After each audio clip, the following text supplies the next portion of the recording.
Avant de plonger dans cette histoire incroyable, pensez à vous abonner à la chaîne et à activer la cloche.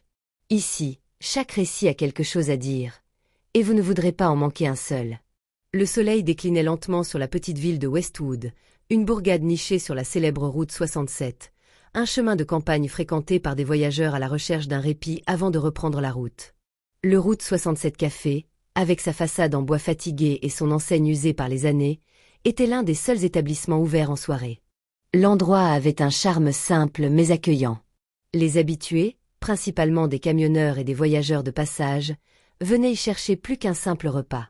Ils cherchaient un peu de réconfort dans la chaleur du lieu, une pause loin de la fatigue de la route. Emma Carter, la serveuse, travaillait ici depuis presque un an. Son sourire était son bouclier, son calme, son arme secrète. À 24 ans, elle avait déjà traversé plus d'épreuves que la plupart des gens de son âge. Son père, un ancien policier de la ville, avait disparu il y a quelques années, et depuis, elle avait pris en charge sa mère malade et la gestion du café. Le café était devenu sa maison et son refuge, et elle y mettait tout son cœur, en espérant que les gens verraient au-delà de son apparence fragile. Ce soir-là, une brume épaisse s'était installée sur la ville. Il était tard, presque 22 heures, et une poignée de clients restaient à discuter dans les coins sombres du café. La musique country, douce et tranquille, flottait dans l'air, créant une ambiance apaisante. Emma nettoyait les tables, ses pensées vagabondant. Elle rêvait souvent d'une vie différente, d'un avenir loin de la petite ville et de la routine monotone du café. Mais la réalité la rattrapait toujours. C'est alors qu'il entra. Un grondement de moteur interrompit ses pensées. La porte du café s'ouvrit avec un fracas sec. Un homme vêtu d'un blouson en cuir noir, une casquette vissée sur la tête, entra. Jack Ripper Morrow, un motard connu dans la région pour son comportement impoli et son tempérament explosif. Il n'était pas un habitué, mais tout le monde savait qui il était. Avec son regard perçant, ses tatouages sur les bras et son attitude de brute, il dégageait une aura de danger. Il s'approcha du comptoir sans même jeter un coup d'œil aux autres clients, sa démarche arrogante comme s'il était le roi du monde. Il déposa son casque sur le comptoir et fixa Emma d'un air méprisant. « Un café noir, et fais-le vite. »« Je n'ai pas toute la soirée, grogna-t-il. Emma, malgré la tension qui monta en elle, répondit calmement. « Bien sûr, monsieur. » Un instant. Mais avant qu'elle ne puisse préparer la commande, Jack ricana. « Tu n'as pas l'air à la hauteur de ce job. T'es sûr de savoir comment faire un café? Ou tu vas juste me regarder comme une perdue ?» Les murmures des autres clients s'intensifièrent, mais Emma resta silencieuse. Elle n'était pas novice face à ce genre de comportement, mais il y avait quelque chose dans l'hostilité du motard qui la dérangeait plus que d'habitude. Elle se tourna vers la machine à café, essayant de se concentrer sur la tâche.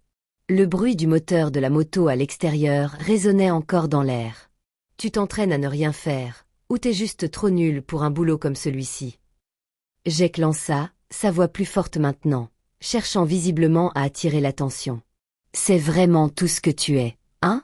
Une petite serveuse pourrie qui rêve de plus. » La morsure de ses paroles fit un impact, et Emma sentit la colère monter en elle. Mais elle ne répondit pas. Elle n'avait pas besoin de répondre. Elle savait que tout ça faisait partie du jeu pour ce genre de type. C'est alors que le bruit d'une porte qui s'ouvre à nouveau brisa la tension. Un bruit léger, presque furtif, se fit entendre. La porte du café s'ouvrit avec une délicatesse inhabituelle, comme si la personne qui l'avait poussée avait pris soin de ne pas perturber l'atmosphère déjà tendue.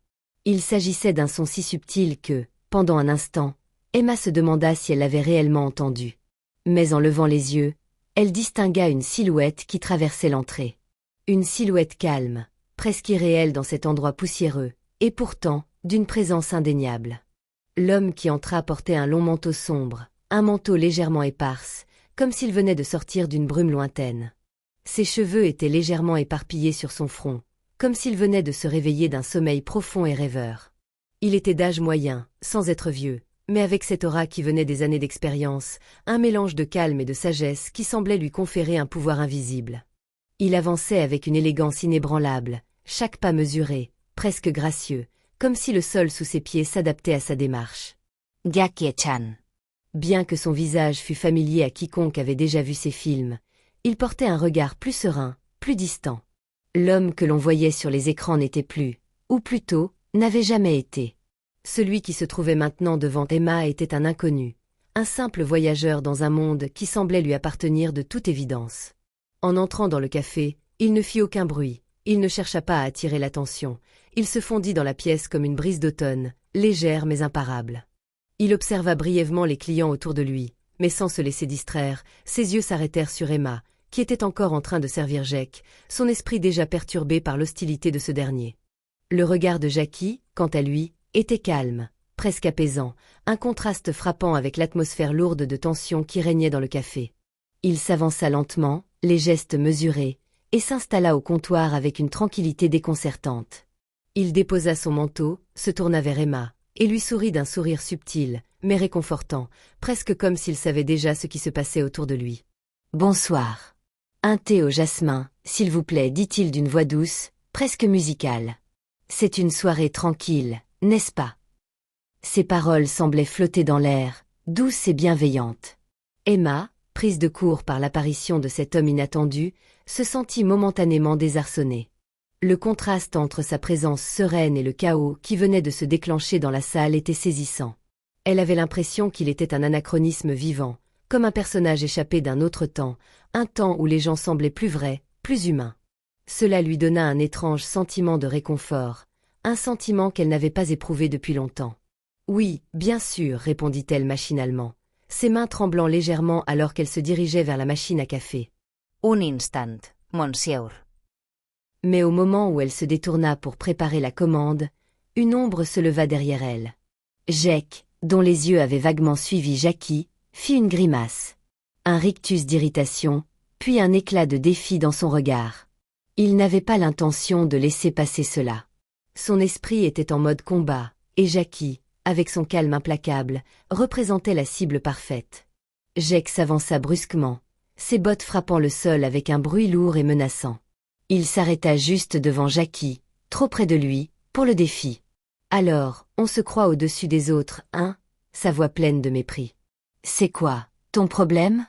T'es qui, toi, pour arriver ici et me regarder comme ça? Tu crois que tu peux me dominer avec ton regard? T'as des ennuis, vieux. T'as de la chance que j'ai encore envie de te parler. » Il approcha encore, s'imposant devant Jackie avec une hauteur qu'il pensait avoir sur lui. Mais Jackie, loin d'être perturbée, tourna lentement son regard vers Jake. Ses yeux étaient empreints de cette sagesse silencieuse qui n'avait pas besoin de crier pour se faire entendre. « Je ne viens de nulle part. »« Je suis juste ici pour profiter de mon thé, » répondit Jackie, sa voix douce mais ferme, presque comme une mélodie qui apportait la paix, tout en étant pleine de détermination. Les mots de Jackie étaient simples, mais leur portée était immédiate. Il ne cherchait pas à défier Jake, à le provoquer. Il se contentait d'être là, dans l'instant, presque comme un témoin de ce qui se passait autour de lui, mais d'un témoin qui savait très bien que le monde ne suivait pas toujours les règles de ceux qui se croyaient maîtres de tout. Jake, visiblement frustré par la non-réponse de Jackie, se sentit insulté. Il n'était pas habitué à ce genre de traitement. Son ego ne pouvait pas supporter une telle indifférence. Il tourna les talons et fit un pas en arrière, mais au lieu de reculer, il avança d'un coup sec, avec une rapidité soudaine, cherchant à dominer Jackie par la seule force brute. Il se pencha en avant, les poings serrés. « Tu veux vraiment tester ça, vieux ?» cracha-t-il, sa voix vibrante de rage. « T'as l'air d'un homme calme. Peut-être trop calme pour comprendre où tu te trouves. C'est ma ville, tu vois? Et ici, tu suis mes règles. C'est moi qui décide, pas toi. » Emma, qui était en train de verser le thé, sentit son cœur s'accélérer. Elle savait que la situation allait éclater. Elle pouvait sentir la tension dans l'air, comme si le moindre mouvement pouvait tout faire basculer. Mais elle n'eut pas le temps de réagir avant que l'impossible ne se produise. C'est là que le temps sembla se suspendre. Avant même que Jake ne puisse esquisser un mouvement de plus, Jackie Chan se propulsa avec une vitesse vertigineuse. En une fraction de seconde, il se retrouva derrière Jake, comme une ombre qui n'avait pas même effleuré l'air. Son mouvement était aussi fluide que celui d'un félin, aussi précis qu'un mécanisme bien huilé. En un clin d'œil, il attrapa le bras du motard, le torsionnant dans une prise impeccable qui semblait défier toute logique physique. Le bruit sec du joint articulaire qui se cassait sous la pression se fit entendre, comme un avertissement silencieux. Jake, totalement pris de court, n'eut même pas le temps de réagir. Le choc de l'attaque le paralysa un instant, mais l'instinct de survie l'amena à tenter de se dégager. Il secoua violemment son bras, essayant de défaire la prise, mais c'était trop tard. Jackie Chan, comme un danseur expérimenté, utilisa non pas sa force brute, mais la puissance du mouvement de son adversaire pour l'inverser. D'un simple mouvement, il fit basculer le corps de Jack en arrière, et en une fraction de seconde, le motard se retrouva au sol. La scène se déroulait avec une fluidité presque surnaturelle, comme si Jackie n'était pas simplement un homme, mais une extension du monde lui-même, une force qui faisait naître l'ordre dans le chaos. Le bruit de l'impact sur le sol résonna dans le silence du café, suivi d'une lourde respiration de Jack, qui tenta de se redresser, les muscles tendus, la rage dans les yeux. Mais Jackie, toujours aussi calme, fit un pas en avant, son pied s'appuyant doucement sur l'arrière du genou de Jack. Le motard n'avait aucune chance de se relever.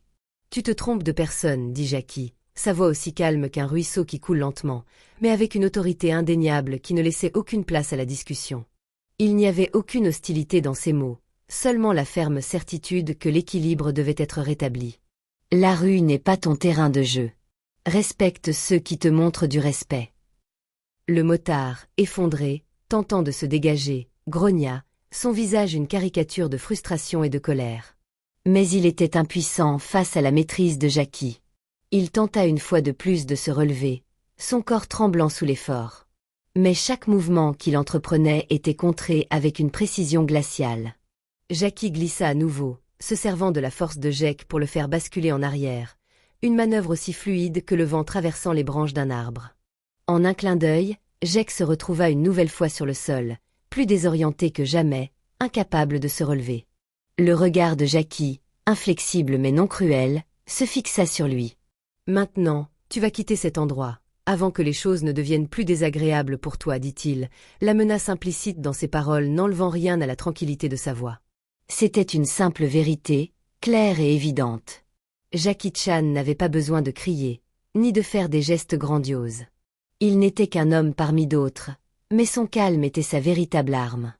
Les quelques secondes suivantes paraissaient s'étirer en une éternité alors que Jack, humilié, grognait de frustration, sa respiration rauque et saccadée. Il se redressa lentement, son corps encore courbé sous la douleur, et sans dire un mot, sans même un regard de plus, il s'éteignit dans l'ombre de l'entrée du café, se précipitant vers la sortie comme un animal blessé qui cherche une fuite. Le silence qui suivit était lourd, pesant. Emma, qui était restée immobile, son cœur battant à tout rompre, tourna ses yeux vers Jackie. Elle avait observé toute la scène, fascinée et en même temps subjuguée par l'étrangeté de ce moment. Ce n'était pas simplement un affrontement physique, mais quelque chose de plus profond, de plus fondamental. Elle avait été témoin d'une sorte de maîtrise qui allait au-delà du corps. Il y avait dans l'attitude de Jackie une sagesse, une compréhension du monde qui ne demandait aucune explication. Un calme radical qui dominait le chaos, comme un vent léger balayait un champ de bataille. « Je ne sais pas comment vous remercier, dit Emma, sa voix pleine de gratitude et de respect, mais aussi d'émerveillement. Elle ne savait pas pourquoi elle sentait cette profonde connexion avec lui, mais il y avait quelque chose dans son regard, dans la façon dont il avait agi, qui la touchait au plus profond d'elle-même. C'était comme s'il avait dénoué un nœud en elle, une tension qu'elle n'avait pas même remarquée. Jackie sourit, mais son sourire était subtil, presque imperceptible. Il semblait indifférent à l'attention qu'il avait suscitée, comme s'il n'avait fait que ce qu'il fallait faire. « Il n'y a rien à remercier, dit-il en haussant légèrement les épaules. Parfois, il faut simplement aider à remettre les choses en place. » Ces mots étaient sages, simples, mais ils portaient un poids inattendu. Ce n'était pas de l'arrogance, pas de la prétention. C'était juste une vérité qu'il partageait sans effort. Le silence retomba sur le café. Les clients, qui avaient observé la scène en silence, recommencèrent à parler. Certains d'entre eux échangèrent des regards gênés, d'autres esquissèrent des sourires nerveux, comme s'ils cherchaient à évacuer la tension accumulée. Mais quelque chose avait changé dans l'air. Ce n'était pas seulement la fin d'une confrontation physique. C'était comme si tout le café avait été témoin d'une sorte de renouveau. Une restauration de l'ordre, du respect, du juste. Emma se sentit différente, plus forte, comme si elle avait traversé un petit rite de passage. Jackie, quant à lui, se leva de sa chaise avec une élégance tranquille. Il enfila son manteau, ajustant doucement les plis. Avant de se diriger vers la porte, il se tourna une dernière fois vers Emma et, avec un léger sourire, dit « Je crois que ce thé peut attendre ». Puis, sans un mot de plus, il tourna les talons et disparut aussi soudainement qu'il était apparu, emportant avec lui une partie de l'atmosphère étrange qu'il avait créée. Emma, les yeux fixés sur la porte qu'il venait de franchir, resta immobile, encore sous le choc de ce qui venait de se passer. Un sentiment de gratitude et de respect s'était logé dans son cœur.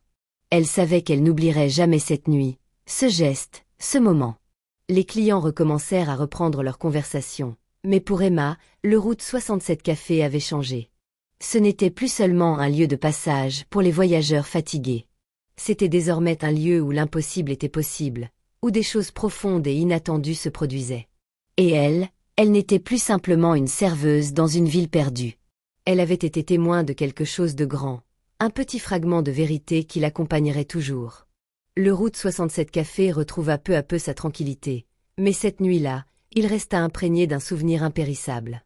Un souvenir de l'inattendu, de l'incroyable, de la sagesse silencieuse d'un homme qui, d'un simple geste, avait restauré l'équilibre.